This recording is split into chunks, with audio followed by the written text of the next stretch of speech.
So I just wanted to introduce another subject. I did a study a while back about linking, because the currency of the web is the link. And I discovered that right-wing bloggers prominently above the fold on their front pages link to each other. Left-wing bloggers do not do this. They don't link to any left-wing projects. Left-wing websites don't link to each other. And if the currency of the web is a link, then actually we're poverty-stricken in the left. So I just wanted to kind of throw that open, and if has anyone got a website, and do they link to other left-wing websites on their site? Hamish, are you implying that the left is its own enemy through sectarian disputes? No. It's the, Yes. it's the left trusts Google. We just believe Google will do the job for us. So why should we invest our time and effort? Any bloggers out here who don't link to other people, then, or do?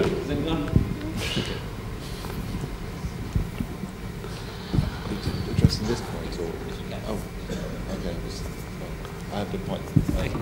Okay, because actually I'm curious here, because we have a rare opportunity where we have a lot of the radical media who build left-wing websites, progressive websites, in the same room. So I'm kind of begging you, could you please link to some other left-wing websites? Anyone put their hands up if they run a website?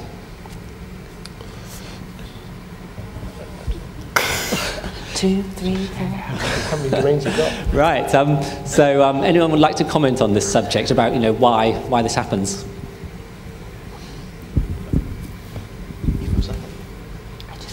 Well, just if it helps, I know that there are a few companies out there working on sort of semantic technologies that will analyze a blog post while you're writing it, and they will suggest you helpful links that might be related. So maybe if you could encourage lefty bloggers to start doing that. Can you imagine you're writing a really sort of powerful post and it said, this would go down well on Conservative Home. Suddenly you expose your inner Tory. No, I couldn't face that. No, but it's true. It reminds me of when I worked at Open Democracy, and we used to do lots. I'm sure Google's advertising algorithms. I'm sure both that Google's advertising algorithms have improved, and that Open Democracy no longer runs Google Ads. But at the time, whenever we wrote an article on Russia, adverts for Russian brides would appear next to the article. It was very, very disturbing. Yeah. Hi, I thought it was quite interesting when you said that left-wing bloggers don't link to left-wing bloggers. It's the concept of left-wing there. It's assuming that... Here. Yeah, I'm just troubled by the idea of politics with a capital P, left-wing, we must all link to each other. But who's to say that some of the publications is strictly left-wing in that sort of identity? I don't know.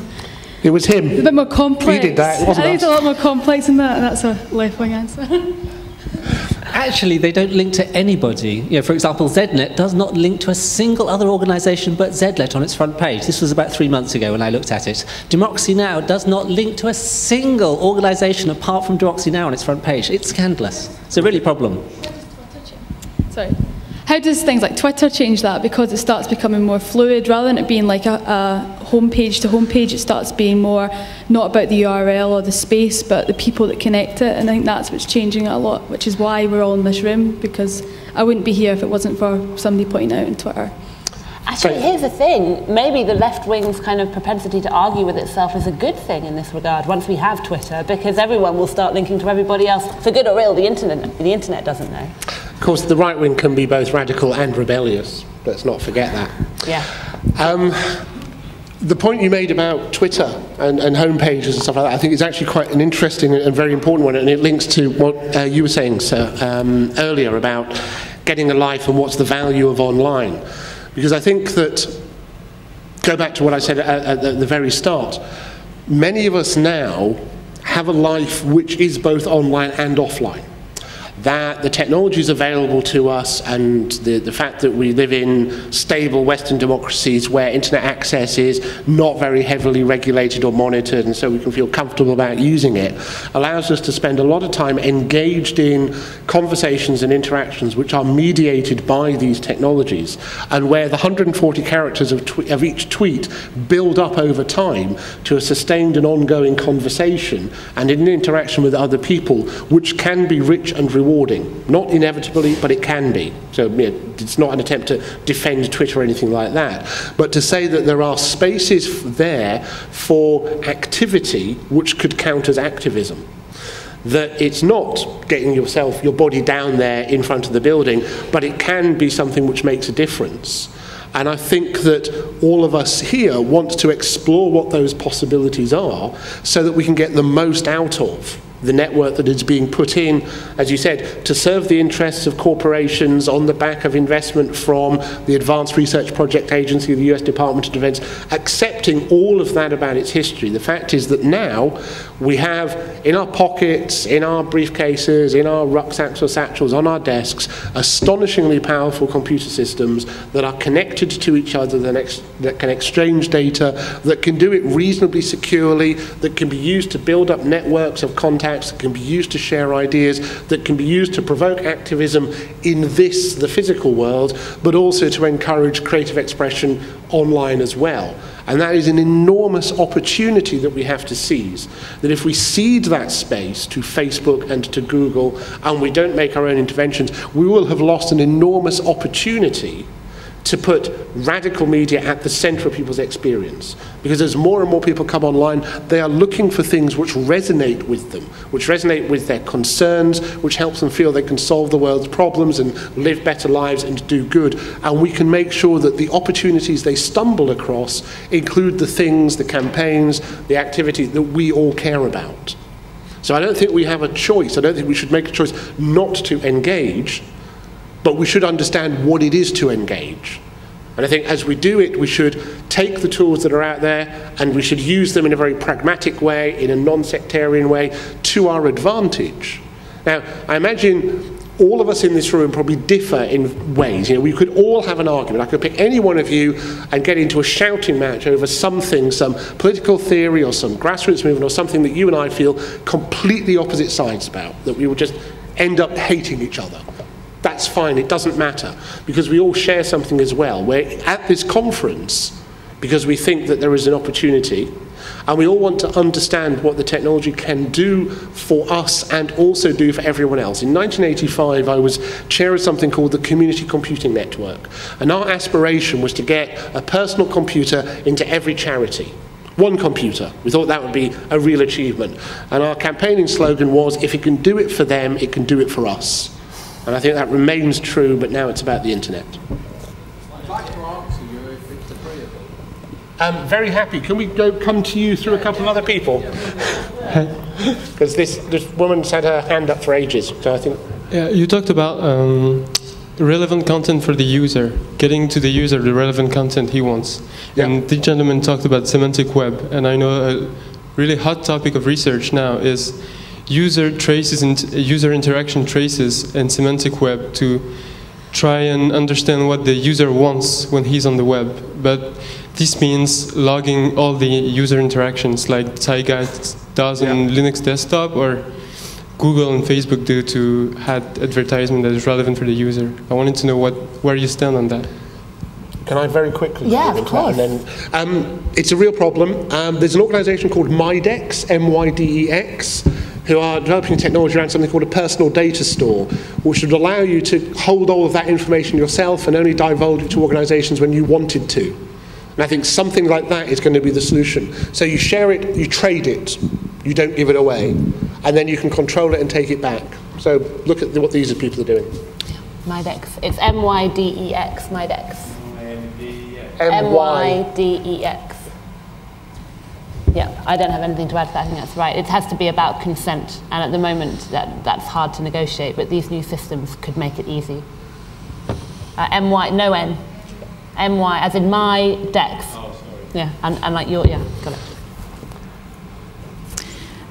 Hi. Why don't I link to other organisations? Well, I do. I've got a links page. I also put links in all my posts, and I do link. But some of the so-called left-wing blogs are atrociously designed. Oh, I love you, yes. or jam-packed with statements that I just cannot agree with.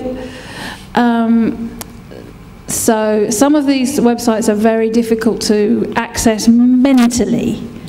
So I can't link to them because people go, oh, I'm not going to look at that. So do you have any, are there any opinions in the room about design? Are there any opinions about how to de-ideologize, can't even say that. Take the ideology out and put the ideas in? Go. I was going to plug the WordPress for websites session just briefly in response to that in terms of clean design, but I think it might be running parallel to this one. Either that or it's in You've read the whole program. Afternoon. I'm impressed. This activist design. Okay, we've got one more over here. Also, I was going to say no-rel, but you know about no-rel, right? Then also, but I think we should come back to that one. I'm not actually a technologist. I work as a musician, so I don't have the level of knowledge that I think a lot of people in this room might have. But actually, going to your topic of links, I think one thing that is stereotypically possibly true about the left is being rather, churlish and saying that this is the way we must do things, and you differ from me 2 degrees. So I'm not going to even look at you. Now, how I could see that possibly manifesting itself on the internet is in regard to investment, which is, I think the reason possibly why people are using things like Facebook and why I finally caved in and felt like not only I had to use it economically to survive, to sort of market myself and things like that, is because it's had a huge level of investment. And often, as far as I can see, and this sort of links into Chomsky, that seems to be coming, to my mind, maybe through advertising. I don't see that there is, at the moment, a strong competitor to that, which might compromise. Doesn't come from state funding necessarily purely, but we can develop things with undoubtedly Facebook will have some of the world's best people working there. And I think if there's an alternative, you need investment, I'm guessing, and you need the world's best working on it, as well as obviously the grassroots. I'm just curious if you can see that there is any other form, any business model or any form of investment that could really compete with these increasingly large organizations.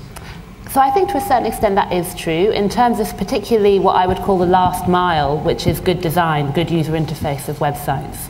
But one of the things that's really switched me on to technology was because actually the economics of capital and of investment don't work quite so well, potentially, as the economics of collective action in this environment. Because the net connected us each to each other, you found, at least early on, that people, really excellent programmers, found it easier to work outside of the corporate sphere, where ownership of information was a really prime thing, and actually work in the free and open source software mode, and through that developed some really excellent technologies that are released freely. I've mentioned already Apache. I mean, most of the servers running, the web are running Apache. They're mostly running Linux, they're not running Windows, both of which were at least developed partly, and this is slightly a mythology, but it's also, there's a piece of truth to it, partly outside of the corporate model.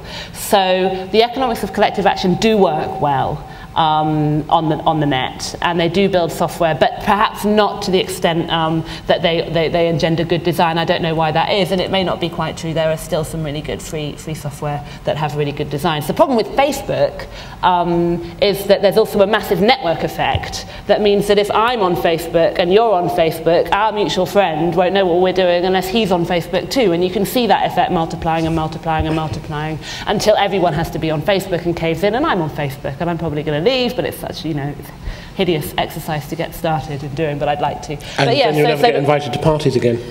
Yeah, and I'll never get invited to parties again, but that might be a good thing. So I agree with you in one sense that the network effects are there, and that's why projects like Diaspora and is this, there's Diaspora, excellent. And also Michael Albert mentioned something called Z-Social, which we should be looking at. I'd never heard of that before, but presumably that's going to be interesting too. Yeah.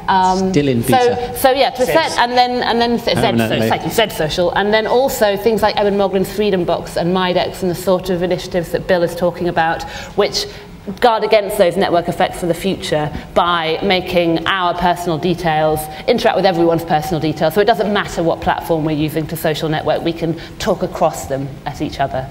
So yeah, those would be my kind of 3 points on that, or maybe that was 5. Bill? No, and I mean, I agree, and that sort of links back to what was being said about the semantic web, because the technologies that would allow us to liberate ourselves from dependence on Facebook are about open linked data and publishing our social graph in a form that can be accessed by anyone, including if you choose Facebook, so that the connections can be made outside the particular controlled commercial service. But making that happen is going to be enormously difficult, because it's to Facebook's advantage, as we all know, to lock things away.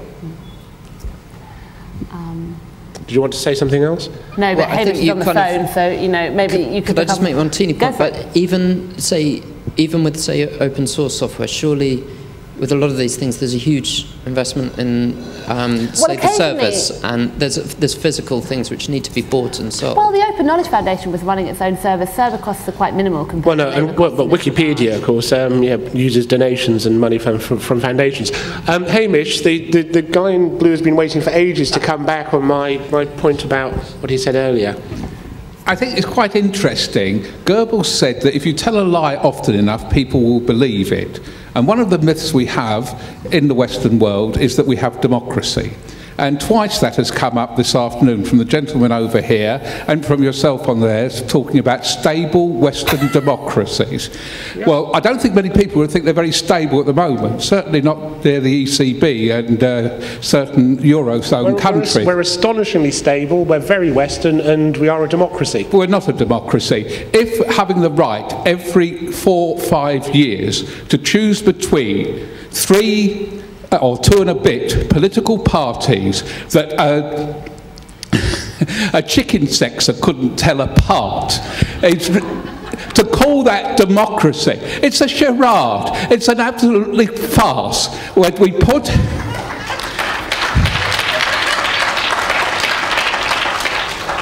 what we have in this country is we have gone back. We now have a self-serving small elite that perpetuates itself.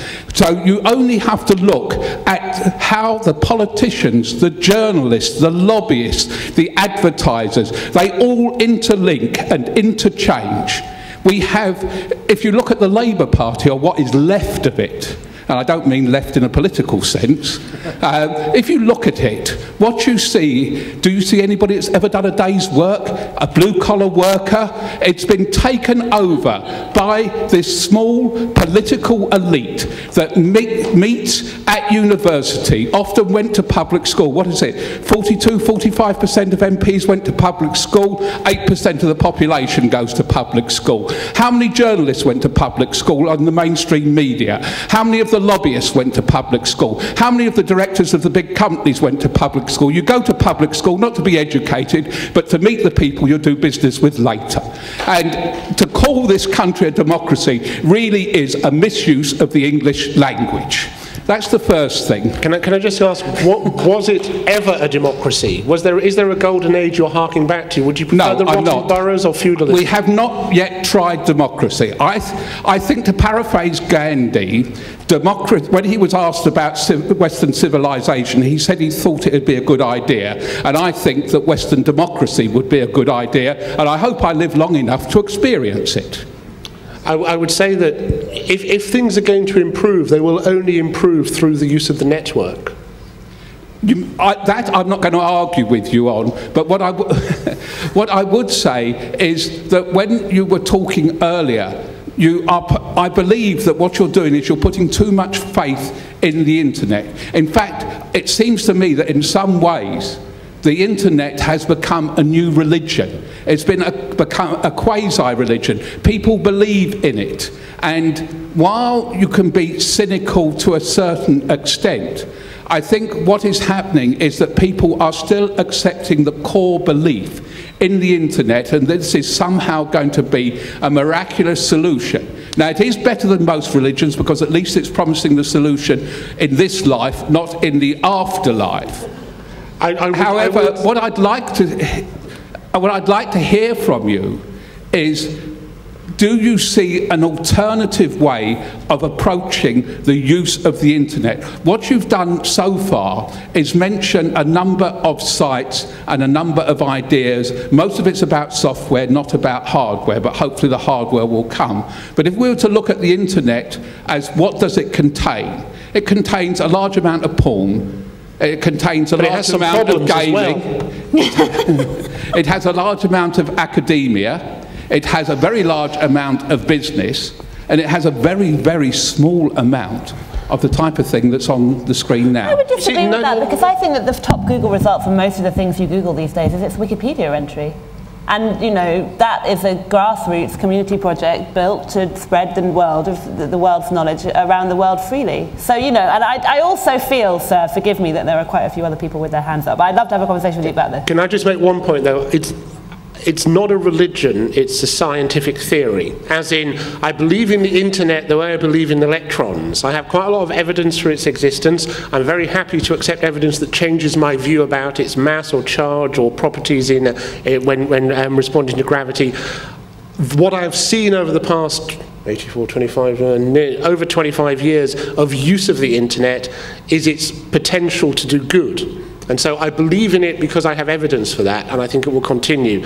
So I accept that I believe in it, but it's not a religious belief, it's a scientific belief. Cheers.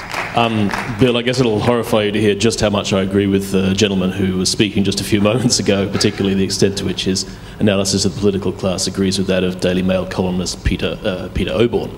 It's the point I actually wanted to make, which I touched on earlier about, I think I called it sectarianism and got slapped down by Becky quite rightly for not being specific about what I was going on about. People have been talking a bit about linking to each other, you know, I think the right-wing blogs link to each other or to sites more broadly, and the left-wing blogs and sites don't. I'm concerned that, you know, we've been through a century where there's been a huge argument about the means of production, who gets to own them. And we're facing a century where there's a huge argument about the means of reproduction, digital or biological. And the people who disagree about the questions of the 20th century may find themselves in very close agreement about what we should do about the architectures of control that are being erected.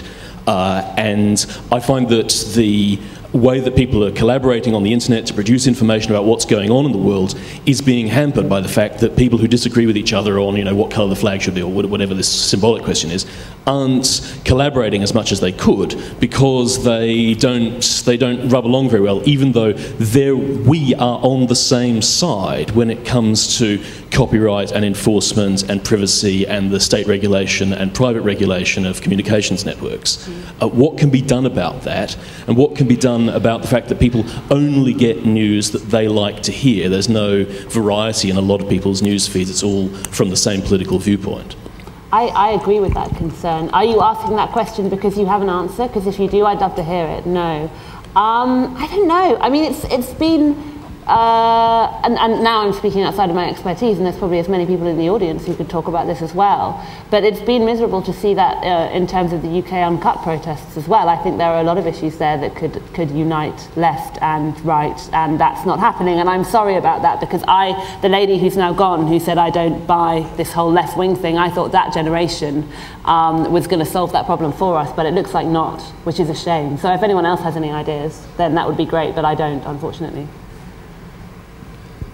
Given the corporate media the corporately controlled internet that we're sort of stuck with at the moment, I wanted to ask briefly about government. It seems every 6 months or so, some politician will come out with a daft idea about installing compulsory filtering software on every computer as it's sold. Or, yeah, a few people might have seen Ted Stevens' speech in the Senate in America where he called the internet a series of tubes. So I was wondering how big a problem you think it is that politicians don't understand technology and the internet. Yes, Stephen Timms actually called IP address the intellectual property address during a debate in Parliament about the digital economy bill, which was rather sad, I thought, especially from such a hard-working minister. Yeah, any ideas? Former minister. Former minister. No, I mean, it is a real issue. Is it feigned in a way? I mean, you've spoken about the parliamentarians and the political system being essentially anti-internet, or not anti-internet, but they're challenged by it. Anti-intellectual as much as anything. I think so, you know, it's hard and it's sort of vaguely sciencey, and it might require them to think about something in a non-partisan, non-sectarian way, so it's best just to avoid it. I mean, I don't know, we probably all... On the plus side, I think one of the reasons that these initiatives keep coming up, so particularly with what Martin alluded to, the ownership of information, intellectual property, we've had, what, 4, 5 major government reviews of intellectual property in the last decade, and each of the independent ones have come back and they've made a series of recommendations which haven't gone down with the political elite very well, so they've been shelved, or conversely, the politicians have put forward things like the Digital Economy Bill, but that then law and due process have stalled because they just don't work. So although we see a lot of noise and light around these issues, at the moment things are sort of bowling on as they might like to. The real threats we're talking about, the Facebook, the corporatization of the net, that's really to do with market effects. Now there are regulatory stuff coming around the corner to do with intermediary liability, to do with who controls the domain name servers, which you know, also look very scary. But sometimes, you know, I don't know, I've fought 2 or 3 rounds of this legislation, and because it's never come to effect, I've become a bit, I don't know, complacent about it ever working. Perhaps that's wrong. Well, partly, of course, it's that there's an enormous amount of self-regulation happening around internet issues, so it doesn't trouble the politicians as often as it might. Nominet, who control the .uk domain, have a new policy on takedown of where domains are being supposed to be used for criminal purposes and things like that, and they're doing that sort of under existing legislation, largely relying on contract law to allow them to do things which will, you know, will never trouble Parliament, and we might see more and more of that happening. I mean, in the end, it comes down to waiting for a generation of politicians to get into power who have grown up with this stuff and so understand it as well as anybody who's been using it for a long time understands it, and then they will make flawed laws, because they always do, but they'll be slightly less fucked up. But couldn't that just be as troubling as waiting for the next generation of young people who don't care about left and right, and then unfortunately it never, I mean, it's a bit of a... We do try to educate the politicians, and I think there are a number of sort of, you know, useful initiatives going on, and organisations like Rewired State have been trying hard to ensure that right in the heart of government you've got people who are talking sense and are being listened to. It is, in that sense, it's getting better. Certainly, I mean, you know, I remember 15, 20 years, well, I remember the original Computer Misuse Act, and I remember interviewing, I can't remember his name now, the Tory MP who put the act through, and he admitted that, you know, it had been written for him by a lobbying group, and he didn't really use a computer, he didn't know what one was. And this is the problem that we see with all kind of political lobbying. It's just the same in technology, that corporate bodies like Intellect, for example, have captured the attentions of politicians. We saw this with the National ID card scheme. You know, in terms of our failing Western democracy, it's a great example, one of many. So we've got about 5 minutes left, so time for one more question, then we should sum up. Cool. Can I just say on this point, as you hand over the mic, in that case, the Open Rights Group does exist as a counterweight to lobbying at Westminster and deserves your support, and I believe our next speaker represents that organisation. I wasn't going to speak on behalf of Open Rights Group, but yes, we have a stall outside, so go check it out. We're also amazing, so yeah, definitely join up if you have any time. And Becky used to be the director, and her book is worth a read, so I thought we'd like reciprocate. Anyway, my point really was going to be there's a lot of skepticism in this room about a lot of internet initiatives, and I think sometimes we need to stop looking at like what is the really, really bad stuff and start looking at what has been successful. And what I've noticed is, coming from an international perspective, I've noticed that there are a lot of ways that technology is being used to sort of redefine and work within different cultural formats. Like, there is a huge emphasis I grew up in Kenya for a while, and one of the big things about it is that you do have a lot of family networks. Now, there's a lot of areas in Kenya where you don't have electricity in your house, but you definitely have a mobile phone, because the fact is, when people go out and they go and work somewhere else, the way that you keep in contact with them is through your mobile phone. And that in itself has created the sort of platform for campaigning through text messaging, which has created like a massive way of democracy, and to try and challenge government positions, to try and make awareness of a lot of different issues. And I think we should start looking at what we can actually do instead of always worrying about, oh God, you know, like, oh, there's this new, like, you know, stupid tracking device on the internet who are like totally destroying us, and start looking at, oh, actually there's some really cool solutions to that. We just need to make sure that everyone's educated into like the solutions, like using an application called Ghostery to stop you being tracked cookies wise. Sorry if that doesn't make any sense to anyone who isn't so techie minded. But the fact is, technology isn't always a bad thing. It's a tool, and you can be bad and it can be good just as much as anything can be bad and good. And I think we need to start focusing on how it can be good and start using that to try and win the debates that we want to win, rather than continuously saying, oh God, like, and moaning about how evil everything because it's taken over by corporations and all the other negative things in the world. And that's really all I wanted to say.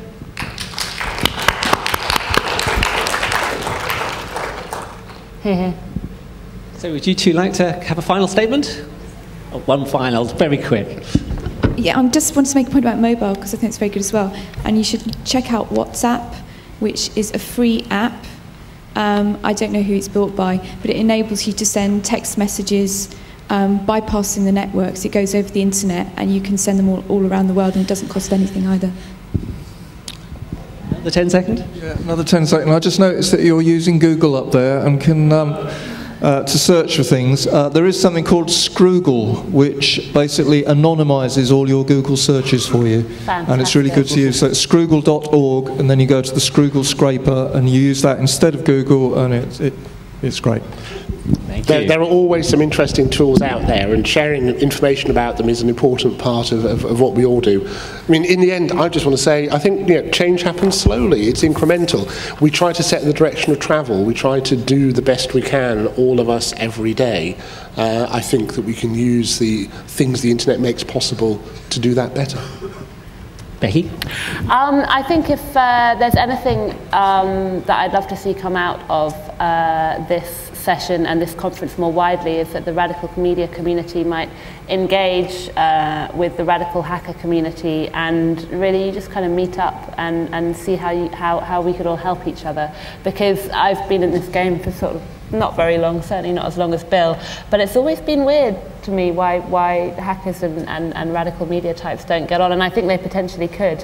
And on that note, I'd advise you all as a starting point to buy my book outside, because it's a rather nice... and buy a soldering iron as well.